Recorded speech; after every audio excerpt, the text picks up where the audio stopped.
সবাইকে শুভেচ্ছা জানাই। আমি ঝর্ণা। অনেক দিন ধরেই অনুরোধ আসছে ডিমের কিছু করে দেখাবার জন্য, ওই জন্য আজকে আমি ডিম নিয়ে এসেছি।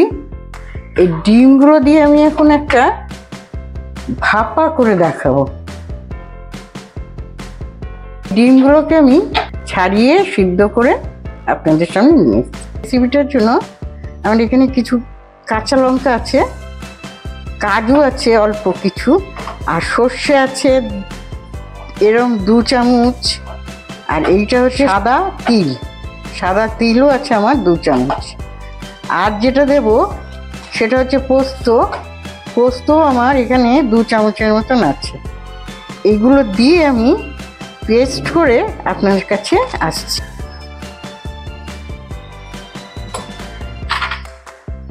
আমি যেগুলো দেখালাম সেগুলো আমার এই যে পেস্ট হয়ে গেল। কাঁচা লঙ্কা আর এই বাটাটা আসবে আমার। এই মশলা আপনাদের উপর কিছুটা নির্ভর করে, পরিমাণটা যেটা রান্না করছেন সেটা কতটা নিচ্ছেন সেই উপরে কিন্তু মশলা। আর মশলা বেশি হলে কাজটাও আপনি ভালোভাবে পরিবেশন করতে পারবেন। এটা নারকেল বাটা, আমার নারকেল বাটাও এখানে আসবে। আমি 3 চামচ বড় 3 চামচের নারকেল বাটা দিলাম। আর যেটা আসবে সেটা হচ্ছে সর্ষের তেল।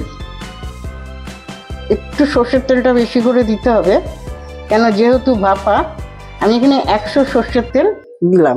আর আসবে লবণটা আপনারা পরিমাণ মতন দেবেন যেমন লাগে। পাশা আর চিনি মিক্সড করা আমি 1 চা চামচ দেব। অন্য পরিমাণে হলুদ। এটা হচ্ছে ধনেপাতা বাটা।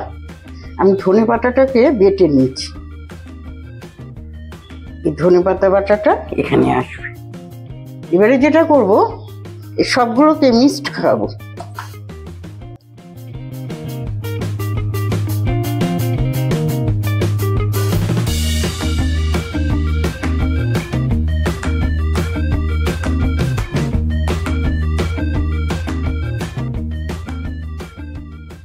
আমি এখন রেখে দেব। 10 থেকে 15 মিনিট পর আবার আমি ফিরে আসছি। এটা ততক্ষণে ঢেকে আমি রেখে যাচ্ছি।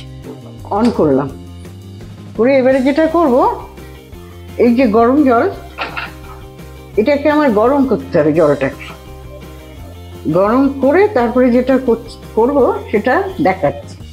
ততক্ষণে আমি ঢেকে দিলাম। 3 মিনিট পরে এসে ঢাকনাটা একটু খুলে দেখছি জলটা গরম হয়েছে। এবারে যে কাজ, আমার 15 মিনিট পরেই আমি এলাম। এই ঢাকনাটা খুলে এবারে কি করব, এখানে আর কিচ্ছু লাগবে না, শুধু এই গরম জলে এইভাবে দিয়ে ঢাকনা দিয়ে আমি অন্তত 10 মিনিট আগে দেখি, তারপরে আমি বলছি কি করব। আমি 3 মিনিট পরে ফিরে এলাম। আপনারা দেখুন পুরো ফুটছে, এরকম কিন্তু ফুটবে। 10 মিনিট পরে আমি আসছি, আবার আমি ঢাকা দিয়ে দেব। যতক্ষণ না ভালো এটা হবে ততক্ষণ এরমভাবে ফোটাতে হবে। এই ভাপেই আমার ডিম ভাপা হয়ে যাবে। আমি 5 মিনিট পরে ফিরে এলাম। কি করছে আমার ডিমগুলো দেখতে হবে। গ্যাসটা খুব জোরে দিয়েছি, আপনারা দেখছেন টকবক করে ফুটছে। আমি একদম ফুল স্পিডে দিয়ে এইবারে আমি এইটা দিয়ে ঢাকা দেব। আপনারা এইভাবেই ডিম ভাপা করুন, আর আমার চ্যানেলটাকে অবশ্যই সাবস্ক্রাইব করুন। নতুন রান্না আপনারা পেয়ে যাবেন। সবসময় একঘেয়েমি ডিমের ঝোল, ডিমের কাই তো ভালো লাগে না। ডিম ভাপাটাও আপনাদের মুখে রুচি এনে দেবে। আর এই রেসিপিটা ঘরে ঘরে শেয়ার করে দিন, বন্ধু বান্ধব আত্মীয় স্বজনকে শেয়ার করে দিন, তারাও ডিম ভাপা এইভাবে করে খান। শেয়ার করুন, লাইক করুন, কমেন্ট করুন। আর আমাকে মনে রাখুন, আমি আবার আপনাদের জন্য সুন্দর রেসিপি নিয়ে হাজির হব। সবাই ভালো থাকবেন, আমি ঝর্ণা আসছি।